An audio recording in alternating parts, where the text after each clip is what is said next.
नमस्कार दोस्तों, स्वागत है आप सभी का फाइनेंशियल अड्डा यूट्यूब चैनल में। दोस्तों, आज की इस वीडियो में हम आपके साथ डिस्कस करने वाले हैं एसबीआई म्यूचुअल फंड के अनलिस्टेड शेयर के बारे में। आज हम डिटेल में डिस्कस करेंगे कि एसबीआई म्यूचुअल फंड का जो अनलिस्टेड शेयर अवेलेबल है मार्केट में, उसके बारे में कंपनी क्या काम करती है, कंपनी का बिजनेस मॉडल क्या है, कंपनी कितना प्रॉफिट कर रही है, कितना रेवेन्यू कर रही है, उसके पीयर्स के साथ उसका क्या कंपैरिजन है। आज की वीडियो में आप ये सब जान जाओगे, तो वीडियो को एंड तक देखना। और आप सभी से रिक्वेस्ट है, अगर आपने अभी तक फाइनेंशियल अड्डा का यूट्यूब चैनल सब्सक्राइब नहीं करा तो अभी इसको सब्सक्राइब करो और साथ में इस बेल आइकन को जरूर दबाओ ताकि आने वाली सारी वीडियोस की नोटिफिकेशन मिल जाए। अभी आप देख सकते हो, हमने ओयो के ऊपर अनलिस्टेड शेयर के ऊपर वीडियो बनाई थी जिसपे आप काफी अच्छा रिस्पॉन्स दे रहे हो। तो आप देख सकते हो, आपको फाइनेंशियल अड्डा यूट्यूब चैनल में काफी सारा कंटेंट मिल जाएगा, पॉडकास्ट भी मिल जाएगी, अनलिस्टेड शेयर्स पे वीडियोस मिल जाएगी, आईपीओ पे वीडियो मिल जाएगी। मेक श्योर आपने फाइनेंशियल अड्डा चैनल को सब्सक्राइब जरूर करना है। चलिए अब आज की वीडियो शुरू करते हैं। तो अब सबसे पहले बात करते हैं अबाउट कंपनी की। तो यहां पर आप देख सकते हो, जो एसबीआई म्यूचुअल फंड है वो यहां पर इंडिया का नंबर 1 म्यूचुअल फंड कंपनी है। अब कैसे? क्योंकि एसबीआई म्यूचुअल फंड जो है वो बैक्ड है यहां पर स्टेट बैंक ऑफ इंडिया, और आप सभी को पता है कि इंडिया में सबसे बड़ा बैंक जो है यहां पर जो नेशनलाइज बैंक है वो है स्टेट बैंक ऑफ इंडिया। तो यहां पर एसबीआई एएमसी को स्टेट बैंक ऑफ इंडिया का जो सपोर्ट है वो सबसे ज्यादा मिल जाता है। आगे बात करते हैं, जो एसबीआई म्यूचुअल फंड है ना, ये एस्टैब्लिश्ड हुआ था 1987 में, और ये leading Indian asset management company है। और ये जॉइंट वेंचर है between state bank of India जिसका 63% स्टेक है, साथ में एमुंडी एसेट मैनेजमेंट जिसके पास 37% स्टेक है, उसके साथ यहां पर ये जॉइंट वेंचर है और ये बन जाता है इंडिया का नंबर 1 एएमसी। आज के दिन में अगर मैं बात करूं इंडिया की नंबर 1 एएमसी की, तो एसबीआई म्यूचुअल फंड यहां पर इंडिया की नंबर 1 एसेट मैनेजमेंट कंपनी है। आगे बात करते हैं, ये ऑफर करती है investment across equities, bonds, other financial instruments, combining SBI trust, जो मैंने आपको बात करी थी कि एसबीआई का ट्रस्ट मिलता है, और एसबीआई एसेट मैनेजमेंट में आपको इक्विटी फंड्स भी मिल जाएंगे, आपको डेट फंड्स भी मिल जाएंगे, आपको multi asset, balance advantage, ETF, या अगर मैं कहूं तो हर तरह के यहां पर फंड्स और ईटीएफ अवेलेबल है। अब बात करते हैं यहां पे एसबीआई म्यूचुअल फंड के फाइनेंशियल्स के बारे में। और देखिए, हमें कहीं ना कहीं, क्योंकि अभी कंपनी लिस्टेड नहीं है, तो अगर हमें समझना होगा कि ये अनलिस्टेड मार्केट में जैसे ये अवेलेबल है, इसके शेयर्स आपको मिल रहे हैं, बट उससे पहले समझना होगा कि क्या एसबीआई म्यूचुअल फंड जो कंपनी है एसबीआई एएमसी, वो फाइनेंशियली स्ट्रांग है या नहीं है, मतलब फंडामेंटली स्ट्रांग है या नहीं। उसके लिए हमें इसका रेवेन्यू और साथ में इसका नेट प्रॉफिट को चेक करना होगा। सबसे पहले यहां पर हम बात करते हैं फाइनेंशियल ईयर 20 के लिए कंपनी की टोटल इनकम थी 1318 करोड़, जो कि फाइनेंशियल ईयर 21 में इंक्रीज हो जाती है 1619 करोड़।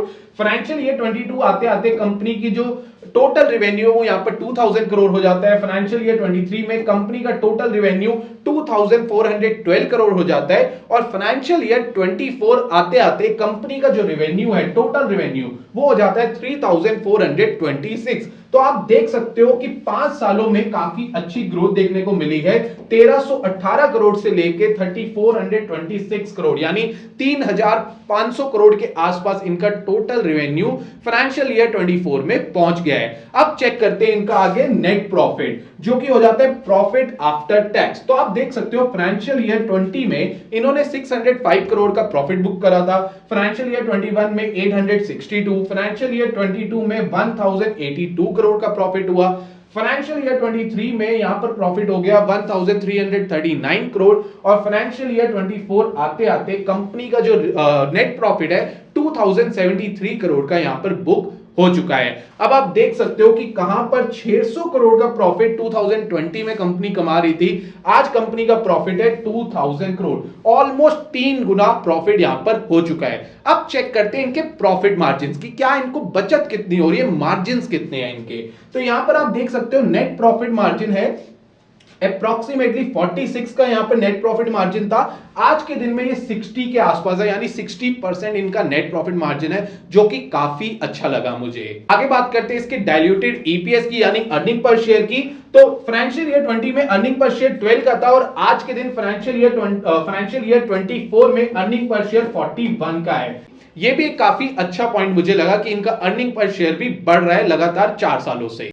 अब बात करते हैं इसके AUM एलोकेशन की। तो अगर आप चेकआउट कर सकते हो, ये डेटा जो है हमने रिसेंटली लिया, तो थोड़ा बहुत ऊपर नीचे हो सकता है क्योंकि डेली बेसिस पे डेटा चेंज होता है, बट आप इससे एक आइडिया ले सकते हो, ये आपको एक आइडिया दे सकता है कि टोटल AUM कहां पे कितना है। ठीक है, तो सबसे पहले बात करते हैं बैलेंस एंड ETF में अप्रोक्सीमेटली 4,20,000 करोड़ के आसपास का AUM है।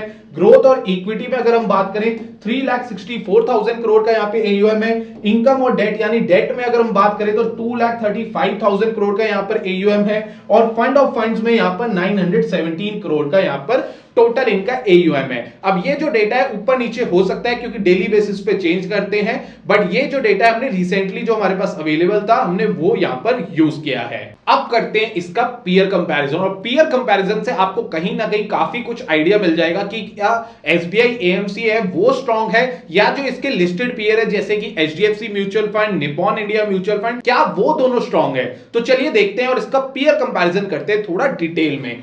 अगर मार्केट कैप के अकॉर्डिंग देखें तो SBI AMC जो है वो HDFC AMC और साथ में निप्पॉन इंडिया म्यूचुअल फंड से काफी आगे नजर आ रही है। अब बात करते हैं टोटल इनकम की। तो आप चेकआउट कर सकते हो SBI AMC की टोटल इनकम है 3,426 करोड़, यहाँ पे HDFC AMC की है 3,160 करोड़ और निप्पॉन इंडिया की है 2,037 करोड़। तो आप देख सकते हो कि यहाँ पर जो SBI AMC है वो यहाँ पर भी टॉप कर रहे हैं। उसके बाद बात करें प्रॉफिट आफ्टर टैक्स की तो 2,073 करोड़ का यहाँ पे प्रॉफिट है SBI का, HDFC का 1,943 करोड़ यानी 1,943 करोड़। तो अगर आप देख सकते हो यहाँ पर प्रॉफिट के मुकाबले प्रॉफिट की बात करूं तो जो HDFC है वो कहीं ना कहीं आसपास ही है SBI के। और अगर मैं बात करूं निप्पॉन इंडिया का प्रॉफिट वो है 1100 करोड़ के आसपास। उसके बाद बात करूं प्रॉफिट मार्जिन की तो SBI AMC का प्रॉफिट मार्जिन है 60%, HDFC का है 61 और 54% है यहाँ पे निप्पॉन का। तो प्रॉफिट मार्जिन में भी अगर हम बात करें SBI और HDFC बिल्कुल आसपास ही हैं। अब बात करते हैं इसके 5 ईयर CAGR पैट की। तो सबसे पहले बात करते हैं SBI की, तो वहां पर 37% का CAGR है, और वहीं अगर हम बात करें HDFC का वो है 14% और निप्पॉन का है 18%। तो यहां पर भी जो SBI AMC है वो यहां पर टॉप कर रही है। उसके बाद बात करें AUM की, तो AUM सबसे ज्यादा अगर बात करूं, अब देखिए ये जो नंबर्स है ऊपर नीचे हो सकते हैं, एग्जैक्ट AUM मैंने डेटा जो है यहां पर नहीं डाला, मैंने जो रिसेंट डेटा था वो यहां पर लिया है। तो AUM ऊपर नीचे हो सकते हैं, बट आज के दिन पे जो हमारी SBI AMC है वो नंबर 1 पे है म्यूचुअल फंड इंडस्ट्री में, सबसे ज्यादा AUM है जिसको हम बोल सकते हैं 10 लाख करोड़ से भी ऊपर का AUM है। और वहीं अगर हम बात करें HDFC AMC का तो वो 7 से 7.5 लाख करोड़ के आसपास हो सकता है, और निप्पॉन इंडिया का 5 लाख करोड़ के आसपास AUM है। अब बात करते हैं इसके पी रेशियो के अकॉर्डिंग अगर कंपैरिजन करें तो यहां पर जो SBI है वो ट्रेड कर रहा है 56 के आसपास, थोड़ा ऊपर ही कर रहा है, और जो यहां पर HDFC है वो कर रहा है 49 के पी पे ट्रेड, और जो यहां पर निप्पॉन इंडिया है वो ट्रेड कर रहा है 36 के अकॉर्डिंग। इसके अकॉर्डिंग देखेंगे तो SBI हल्का सा हायर साइड पर ट्रेड कर रहा है, बट ओवरऑल अगर हम बात करें SBI और HDFC थोड़ा आसपास है, मतलब HDFC थोड़ा सा आसपास है, बट स्टिल SBI सबसे टॉप पर है। तो उस चीज का, और जो SBI को उसके बैंक का यानी SBI AMC को जो सबसे ज्यादा ब्रांडिंग का जो हेल्प मिलती है वो मिलती है स्टेट बैंक ऑफ इंडिया की ब्रांडिंग, और उसी से कहीं ना कहीं SBI AMC आज के दिन टॉप पर है। और नो डाउट जो उसके फंड मैनेजर्स भी है, जो उसकी मैनेजमेंट टीम है वो भी काफी अच्छा काम कर रही है। अब बात करते हैं कुछ इसके की हाइलाइट्स की। तो अगर हम बात करें diversified investment portfolio across equity, debt and hybrid fund, मैंने आपको बताया इक्विटी, डेट और हाइब्रिड सारे तरह के फंड्स यहां पर अवेलेबल है। स्ट्रॉन्ग रिसर्च कैपेबिलिटीज है to support informed investment decision, और इनकी जो मैनेजमेंट है अमेजिंग मैनेजमेंट है। फंड मैनेजर काफी अच्छे एक्सपीरियंस के साथ, अच्छे एजुकेशन के साथ इनके पास अवेलेबल है। उसके बाद robust distribution network with vast reach and accessibility. अब एक चीज मैं आपको बता देता हूं, SBI AMC के पास जो सबसे खास है वो ये है कि स्टेट बैंक ऑफ इंडिया की ब्रांच हर एक कोने कोने में है, गांव से लेकर शहर सब जगह स्टेट बैंक ऑफ इंडिया की ब्रांच है। तो अगर SBI म्यूचुअल फंड को अगर गांव तक भी अपने म्यूचुअल फंड बेचने हैं ना तो वो बहुत इजीली बेच सकते हैं, क्योंकि उनके पास जो डिस्ट्रीब्यूशन नेटवर्क है वो बाकी बैंक्स के पास थोड़ा कम है। तो ये एडवांटेज भी कंपनी के पास आ जाती है। Focus on digital transformation to enhance customer experience, और अब कहीं ना कहीं जो SBI AMC है वो भी डिजिटल आ रही है, काफी चीजें इन्होंने डिजिटली कर दी है जिससे कस्टमर एक्सपीरियंस अच्छा हो रहा है। उसके बाद commitment to sustainable investing practice with ESG consideration. और यहां पर ये जो ESG के कंप्लायंस होते हैं उसको भी काफी अच्छी तरह से फॉलो कर रहे हैं। अब ये तो हमने समझ लिए इस कंपनी के कुछ हाइलाइट्स के बारे में, तो हमने डिस्कस करे थे कुछ की हाइलाइट्स पॉइंट। अब हम बात करते हैं इसके पॉजिटिव पॉइंट्स की। सबसे पहला पॉजिटिव आ जाता है recently SBI mutual fund AUM cross 10 lakh crore, यानी ये सबसे बड़ी बात है। 10 लाख करोड़ कोई छोटा मोटा अमाउंट नहीं होता, 10 लाख करोड़ मैनेज कर रहे हैं इस टाइम SBI AMC, तो इन्होंने रिसेंटली ही क्रॉस करा था और ये काफी इनके लिए पॉजिटिव पॉइंट भी है। सेकंड पॉइंट आ जाता है SBI recorded a PAT of ₹2073 crore for financial year 24। Financial year 24 में 2000 करोड़ से ऊपर का यहां पर प्रॉफिट करा, वो भी काफी अच्छा पॉइंट है। SBI AMC का जो पैट है वो ग्रो करा है लास्ट 3 सालों में CAGR ऑफ 34%, जो कि काफी अच्छा पॉइंट है।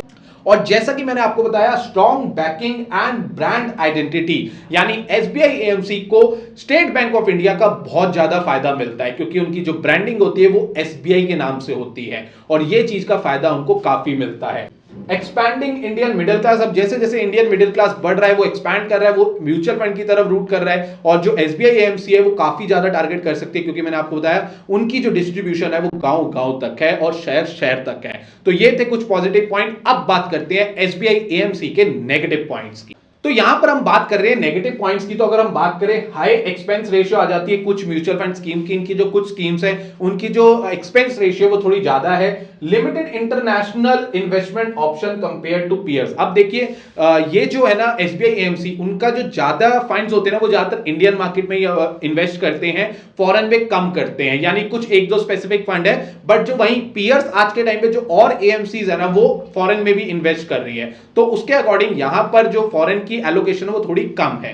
थर्ड नेगेटिव पॉइंट आ जाता है कि इनके पास्ट कुछ सालों में देखा गया तो काफी सारी इनकी स्कीम्स है जिन्होंने अंडर परफॉर्मेंस करी, ये भी एक नेगेटिव पॉइंट आ जाता है। और intense market competition, fourth point आ जाता है कि इस फील्ड में मार्केट कंपटीशन बहुत ज्यादा है। तो ये चार मुझे यहां पर नेगेटिव पॉइंट्स लगे जो मैंने आपके साथ शेयर करे। अब बात करते हैं इसके शेयर होल्डिंग पैटर्न की। तो मैं ऑलरेडी आपको बता चुका हूं, state bank of India AMC के अंदर स्टेट बैंक ऑफ इंडिया का यहां पर 62.59% स्टेक है और M&D इंडिया होल्डिंग्स का यहां पे 36.76% का यहां पर स्टेक है। आई होप गाइस आज की वीडियो आपको पसंद आई होगी। हमने आज की वीडियो में समझा कि state bank of India AMC यानी SBI म्यूचुअल फंड क्या काम करता है, उसका बिजनेस मॉडल क्या है, फाइनेंशियल कैसे है, प्रॉफिट कितना है, रेवेन्यू कितना है। उसके बाद हमने उसके पॉजिटिव पॉइंट, नेगेटिव पॉइंट भी डिस्कस करे।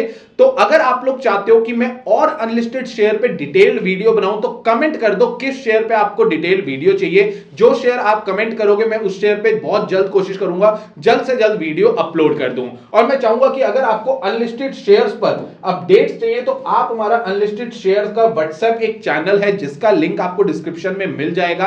आप वहां पर वो लिंक को क्लिक करके हमारा अनलिस्टेड शेयर्स का जो व्हाट्सएप चैनल है वो ज्वाइन कर सकते हो और आपको अनलिस्टेड शेयर्स से रिलेटेड जो भी अपडेट्स होंगे वहां पर मिल जाएंगे। तो एक बार कमेंट जरूर करना आपको ये वीडियो कैसी लगी। अगर आपको कुछ वीडियो में और इंप्रूवमेंट चाहिए, कोई फीडबैक है हमारे लिए, तो आप कमेंट जरूर करना और व्हाट्सएप चैनल जरूर ज्वाइन करना जिसका लिंक आपको डिस्क्रिप्शन में मिल जाएगा। आज की वीडियो के लिए इतना ही, मिलते हैं आप सभी के साथ नेक्स्ट वीडियो में। नमस्कार।